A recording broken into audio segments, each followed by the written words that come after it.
Guys, welcome to HardReset.Info channel. Today I have OUKITEL OT11 and I want to show you how to add remove magnification to this device.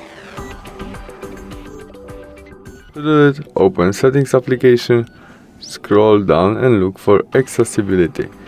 In it, we tap on our magnification where we must turn on it by the switch, confirm by OK, and there we can zoom our screen by tap on it and tap on screen. You can change position of our zoom using two fingers and swiping on the screen.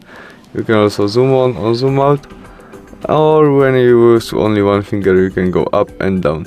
To turn off it, press again on your shortcut. And that's all.